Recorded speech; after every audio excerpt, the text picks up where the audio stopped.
Good afternoon बच्चों। Next हमारा component है यूकैरियोटिक सेल का, that is cell membrane. It is also called as plasma membrane और bio membrane.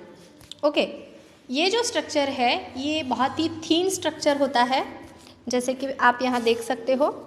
ठीक है, this is the bio membrane also called as plasma membrane. ठीक है, तो ये बहुत ही थीन होता है और एक्स्ट्रा सेल्यूलरली प्रेजेंट होता है, इंट्रा सेल्यूलरली भी प्रेजेंट होता है। अगर ये एक्स्ट्रा सेल्यूलरली प्रेजेंट है तो ये आपको प्रोटोप्लास्ट के अराउंड में दिखाई देगा। ठीक है, जैसे कि न्यूक्लियोप्लाज्म, साइटोप्लाज्म, यहाँ होता है न्यूक्लियोप्लाज्म और ये है आपका साइटोप्लाज्म। ठीक है, इसके अराउंड में प्रेजेंट है, ये है आपका प्लाज्मा मेम्ब्रेन। क्वासी फ्लूइड का मतलब है सेमी सॉलिड के जैसा। ठीक है, और अगर इंट्रासेल्युलरली अगर प्रेजेंट है तो ये कुछ ऑर्गेनल्स के आजू बाजू में प्रेजेंट होता है, जैसे माइटोकॉन्ड्रिया का अपना मेम्ब्रेन हो गया। ठीक है, फिर उसके बाद न्यूक्लियस का मेम्ब्रेन हो गया, फिर उसके बाद गोल्जी बॉडीज़ का, है ना, और एंडोप्लाज्मिक रेटिकुलम का। ये जो मेम्ब्रेन है, इनके अराउंड में जो मेम्ब्रेन बने हैं ये इंट्रासेल्युलर मेम्ब्रेन है। ये इनके ऑर्गेनल के खुद के मेम्ब्रेन है, तो उसे इंट्रासेल्युलरली भी कहा जाएगा। So it is present most of the cell organelle in eukaryotic cell. तो ये हो गया intracellularly. It separate cell organelles from cytosol. अगर ये इंट्रासेल्युलरली ये मेम्ब्रेन प्रेजेंट है किसी भी ऑर्गेनल के अराउंड में, तो ये किसी भी ऑर्गेनल को साइटोसोल से अलग करता है। तो आप यहाँ पर देख सकते हो कि ये जो डायग्राम है, यहाँ पर माइटोकॉन्ड्रिया अलग दिखाई दे रहा है, गोल्जी बॉडी अलग दिखाई दे रहा है, एंडोप्लाज्मिक रेटिकुलम अलग दिखाई दे रहा है, लाइसोसोम। तो ये मेम्ब्रेन के वजह से साइटोसोल से हम उसको डिफ्रेंशिएट कर सकते हैं। ओके, नेक्स्ट पैराग्राफ है thickness of bio membrane is about. अब इसकी जो थिकनेस है ना, जो सेल मेम्ब्रेन की थिकनेस है वो 75 angstrom unit on an average होती है। Under electron microscope cell membrane appears trilaminar made up of 3 layers. अगर आप इलेक्ट्रॉन माइक्रोस्कोप में इसे देखते हो तो आपको 3 लेयर से बनी हुई दिखाई देगी। It shows presence of lipids, mostly phospholipids. In 3 layer में मोस्टली सबसे ज़्यादा कौन सी लेयर पाई जाएगी? Phospholipid. Okay, that is phospholipid arrange in by layer. तो ये जो फॉस्फोलिपिड लेयर होंगी ये 2 लेयर्स में अरेंज होंगी। Lipids possess 1 hydrophilic polar head and 2 hydrophobic non polar tails. यहाँ पर आपको काफ़ी अच्छे से ये फ्लूइड मोजाइक मॉडल दिखाई दे रहा है। तो मैं आपको बता दूँ कि ये जो फ्लूइड मोजाइक मॉडल आप यहाँ देख रहे हो, तो यहाँ पर हेड और टेल काफ़ी अच्छे से दिखाई दे रहे हैं। मैं आपको डायग्रामेटिक बताती हूँ इसको। ओके, तो डायग्रामेटिक यहाँ पर जैसे कि इस प्रकार से ये हेड है और ये उसकी टेल है। ठीक है, ये हेड। तो इस प्रकार से अपोजिट डायरेक्शन में आप देख सकते हो कि टेल एक दूसरे के तरफ उनका फेस है, but heads are away from each other. Tail are very close to each other and heads are away from each other. इस प्रकार से उनका जो कॉन्जुगेशन है बायलिपिड लेयर का, ये एक लेयर हो गई इस प्रकार से, और ये एक दूसरी लेयर। इस प्रकार से डबल मेम्ब्रेन वो बनाता है लिपिड का, जिसमें हाइड्रोफिलिक पोलार हेड है। ठीक है, तो ये है head and this is tail. ठीक है, तो hydrophilic polar head and 2 hydrophobic non polar tails. 2 non polar tails बोले तो ये 2। ठीक है, इस प्रकार से ये पूरा यहाँ पर आप देख सकते हो। इस प्रकार से यहाँ पर बायलिपिड लेयर बनी है। सो फॉस्फोलिपिड्स आर एम्फीपैथिक, इसीलिए फॉस्फोलिपिड जो है वो एम्फीपैथिक है। Lipid molecules are arranged in two layers, that is bilayer, in such a way that their tails are sandwiched in between the heads. जैसे कि मैंने अभी आपको बताया कि उनके जो टेल्स है वो सैंडविच की तरह एक दूसरे के तरफ फेस करते हुए दिखाई देंगे. So between the heads. Due to this, tails never comes in direct contact with aqueous surrounding. इसीलिए ये इस प्रकार के टेल्स होने के कारण अगर आप देखोगे तो ये टेल्स इनर साइड में है, इसीलिए एक्वियस सराउंडिंग के कांटेक्ट में नहीं आते हैं. तो एक्वियस सॉल्यूशन कुछ यहाँ पर इस प्रकार से होगा, है ना. तो ये एक्वियस सॉल्यूशन इधर होने के कारण जो टेल्स होंगी वो कांटेक्ट में नहीं आएगी. Cell membrane also shows presence of proteins and carbohydrates. आपको देखो यहाँ ब्लू कलर में आपको यहाँ दिखाई दे रहे, ये जो है प्रोटीन और कार्बोहाइड्रेट के कॉन्जुगेशंस है, मॉलिक्यूल्स है. ठीक है, तो इस मेम्ब्रेन में आपको प्रोटीन और कार्बोहाइड्रेट के मॉलिक्यूल्स भी दिखाई देंगे. Ratio of protein and lipids varies in different cells. अब प्रोटीन और लिपिड का जो कॉन्स्टिट्यूंट होगा, है ना, रेशियो जो होगा वो अलग अलग होगा. यानी हेड और टेल जो बायलिपिड लेयर है वो, और जो प्रोटीन मॉलिक्यूल्स है ये, इनका जो रेशियो होगा वो अलग अलग होगा according to the cell. For example, in human beings RBC show approximately 52% proteins and 40% lipids. तो अगर हम RBCs लेते हैं हमारे बॉडी के, तो उसमें इस प्रकार के प्रोटीन जो होंगे वो 52% होंगे, और ये जो लिपिड मेम्ब्रेन जो लेयर बनी है वो कितने परसेंट होंगी, 40% लिपिड. तो यहाँ पर आपको एक फ्लूइड मोजाइक मॉडल दिया है. ठीक है, इसको भी एक्सप्लेन कर लेते हैं. वैसे तो हम लोगों ने काफ़ी अच्छे से पहले ही एक्सप्लेन किया है, फिर भी एक बार देख लेंगे. It is most accepted model of the cell membrane. It was propose by Singer and Nicolson in 1972. ये दोनों भी साइंटिस्ट बहुत ही जाने माने हैं, और सिंगर और निकोलसन का ये model, fluid Mosaic model of the plasma membrane, ये बहुत ज़्यादा फेमस है.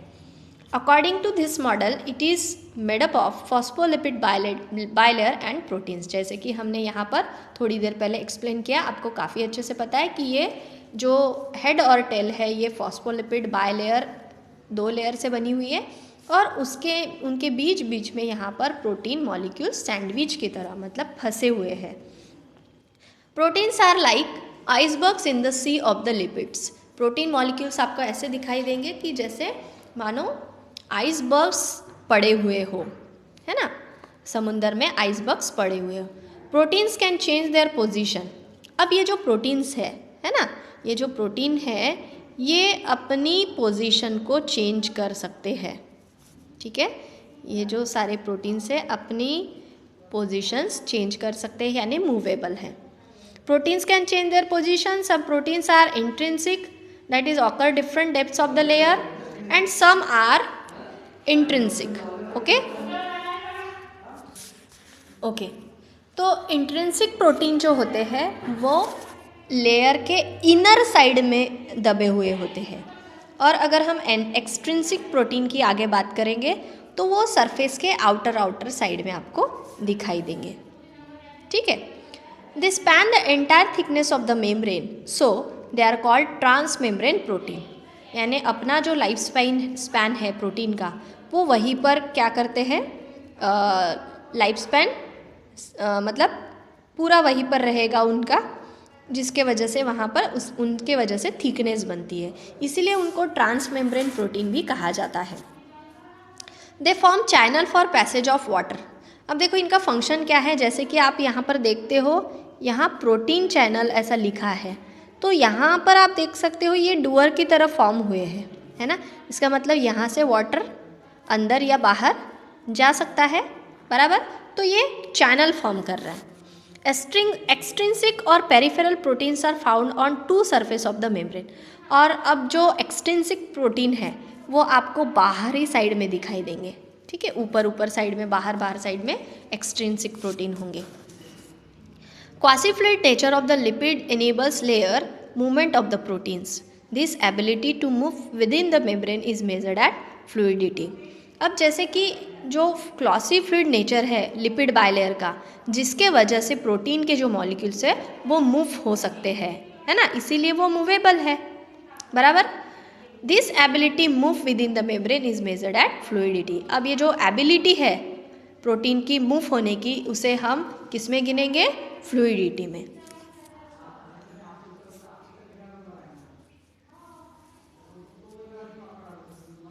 ओके, सो यहाँ पर अभी हम लोग प्लाज्मा मेम्ब्रेन के फंक्शंस देखेंगे, main functions of the plasma membrane.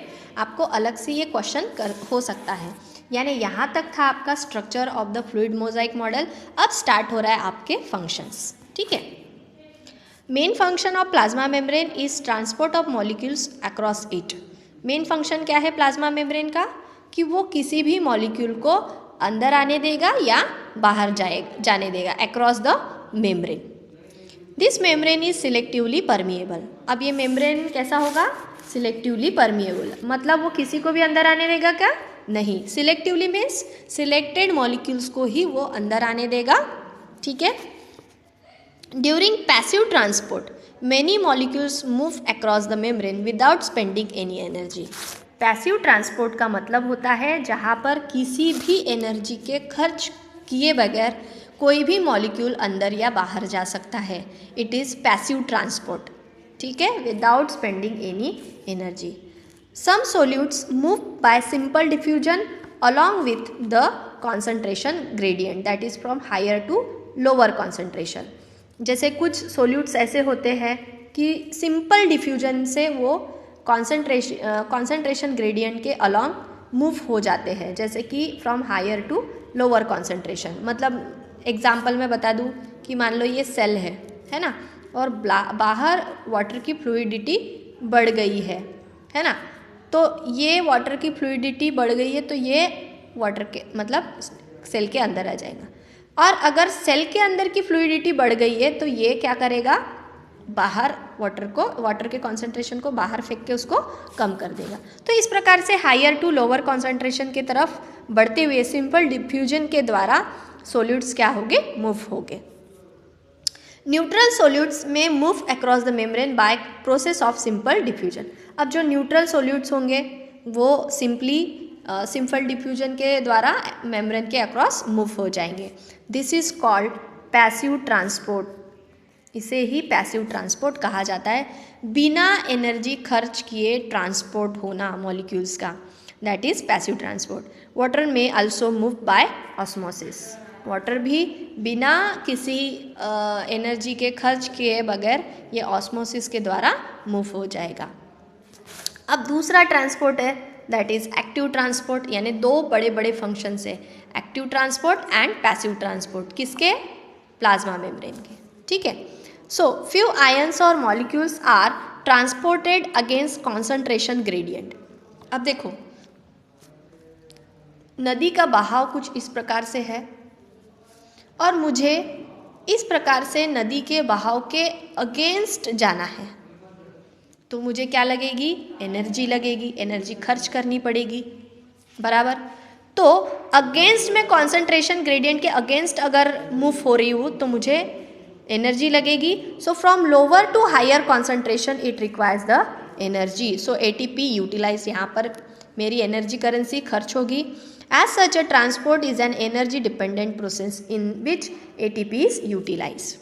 It is called active transport. जैसे कि सोडियम पोटेशियम पंप, हमारे बॉडी में ये चलते ही रहता है, सोडियम पोटेशियम पंप, जो कि कॉन्सेंट्रेशन ग्रेडियंट के अगेंस्ट काम करता है। Polar molecules can not pass through non polar lipid bilayer. इसीलिए जो पोलार मॉलिक्यूल्स होंगे वो नॉन पोलार लिपिड बायलेयर को क्रॉस नहीं कर सकते। सो दे रिक्वायर कैरियर प्रोटीन्स, इसीलिए उनको क्या लगेंगे? Carrier proteins. इस प्रकार से एक्टिव ट्रांसपोर्ट काम करेगा, यानी हमें अगर मूव होना है तो हम कॉन्सेंट्रेशन ग्रेडियंट के अगेंस्ट अगर मूव होते हैं तो हमें ATP की ज़रूरत पड़ेगी। This is active transport. लेकिन अगर हम बहाव के साथ सिंपली मूव हो रहे हैं तो हमें बिना किसी एनर्जी को खर्च किए हम मूव हो सकते हैं, है ना, without spending any energy. So that energy, that transportation is known as passive transport. ठीक है, तो बच्चों I hope you will understand what is active transport and what is passive transport against the membrane. ठीक है, यानी membrane से move होने के लिए कोई भी मॉलिक्यूल को मूव करना है तो वो एक्टिव ट्रांसपोर्ट करेगा या पैसिव ट्रांसपोर्ट करेगा, ये डिसाइड होता है कि जो मेम्ब्रेन मतलब जो फ्लूइड है उसका ग्रेडियंट कैसा है। वो molecule against the gradient move हो रहा है या अलॉन्ग द ग्रेडियंट मूव हो रहा है। ठीक है, ओके, तो आज के वीडियो लेक्चर में इतना ही। We will take a next component that is cytoplasm. Thank you बच्चों।